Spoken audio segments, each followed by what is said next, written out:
What is happening, all you awesome people out there in SAU digital film land? Just a couple of updates. Well, really one update and one just kind of going through a couple things. The first is in Module 2, I've extended the deadline on all your assignments by 2 days. With all the kind of craziness going on with Blackboard and emails, things like that, decided just to add a couple days to everybody. I was getting a couple people saying they were having email issues, things like that. So let's just go ahead and give everybody class wide a couple days. So that's for your number 4 assignment on editing, as well as both your edits, the Eagle edit, and the horror scene. So those have been extended. Now, that said, what I would recommend very strongly is that you go ahead and start getting the footage for both projects. That way you have it. Um, in case you're that person who waits till the last minute to get things done, uh, it's just good to have that footage because maybe you said Sunday before it's due, that you might think I'm just going to get them both edited in one day. Well, that's a Sunday. Maybe you're having issues accessing the footage. I'm not around checking my email because I'm with family or whatever. So get it now. That way you're not beholden to me potentially on a weekend or something like that, not being around to help you. But um, again, the footage for both this and the horror scene will be on campus, either in the Mac lab or the computers outside of the Mac lab, or Dr. Coppersmith has them and should know, so you can check with him. So that's kind of the update, if you will. The other, just really good job so far. There were some really creative story pictures, really well done, very creative. In fact, some that were just really amazing. I will try and post some in the next module. Maybe that's kind of one thing I'll do so you can look at and see what students are doing. It did bring up a couple other little things that aren't necessarily in the syllabus because I believe in student freedom of expression and all that stuff. So a couple things to be mindful is I won't ever quote unquote censor you necessarily.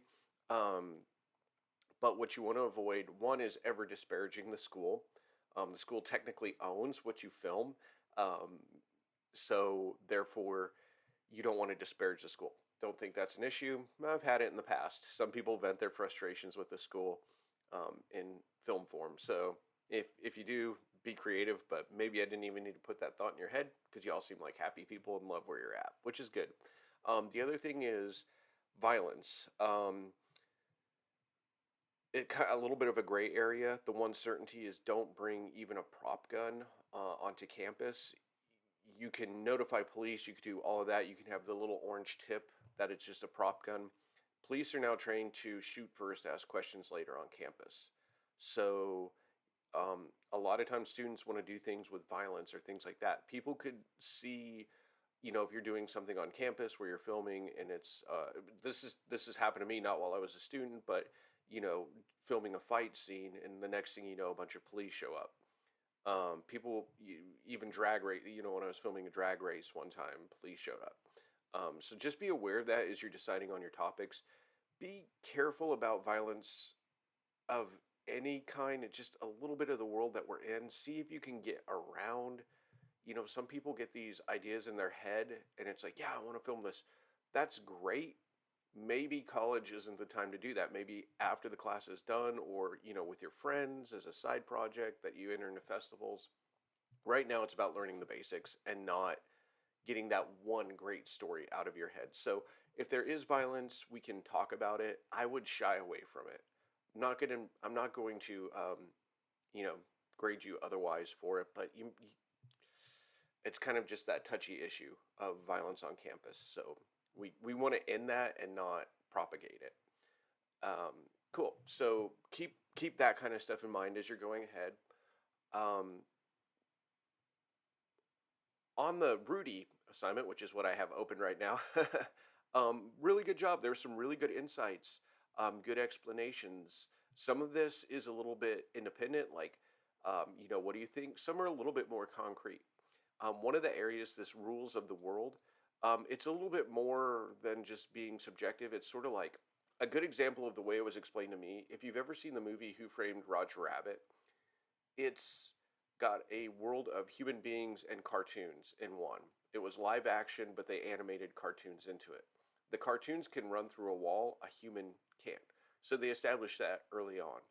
So that might be, obvious for something like that. And then for a movie like Rudy, what are the rules of that world? Well, Rudigers don't go to college. You work in the steel mill, and that's your life. We're Notre Dame fans, things like that. So some people came up with some pretty unique ideas, but that just showed that they were reading really well into it. But the rules is kind of one of those nebulous terms. So um, let's see, there was another one on 14, the midpoint.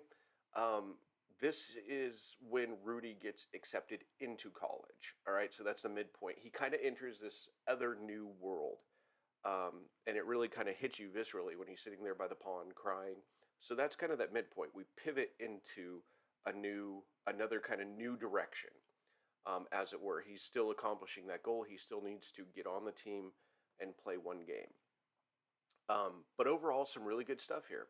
Lastly, I wanted to show just two examples. Some of you might have gotten this comment back about, check your formatting, and things like that. So I want to give two quick examples.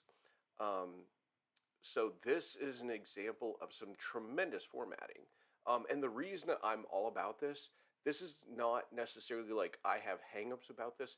This is to get you, college is more about training you for a profession than it is about being a student, right? So I want you to create work, even if it's, kind of just a Word doc like this, that looks professional quality and just get you in that habit. So you can see they took a little time. This doesn't take long to do, to make sure sentences were structured nice. These are good academic sentences, bullet pointed to make sense. This is, mwah, excellent. Very well done. This is A plus quality for a class that I would teach. Now here's one. Um, Again, not bad, but you want to look like you're handing it into a boss, not a teacher sometimes. These are things I had to learn the hard way. That's why I kind of do it. But just we can kind of see answers are correct. Maybe nothing wrong with the answer, but there were a few that would kind of come in this way. That it's just like, okay, your format's here, then it's here, then it's here, then it's here, then it's there.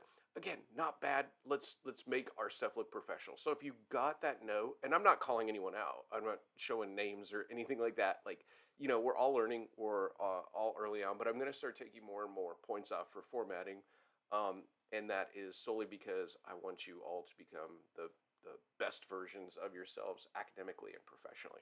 So that is my update. Again, don't hesitate to email me with anything, but please don't wait to start on this module. There's a few more lectures, and a little bit more working, and essentially of 11 days from now, by my calendar. So you do have time, but this is not the module you want to put things off to the last minute. All right. I hope you have a good rest of your week, and I will be at you with module 3 really soon.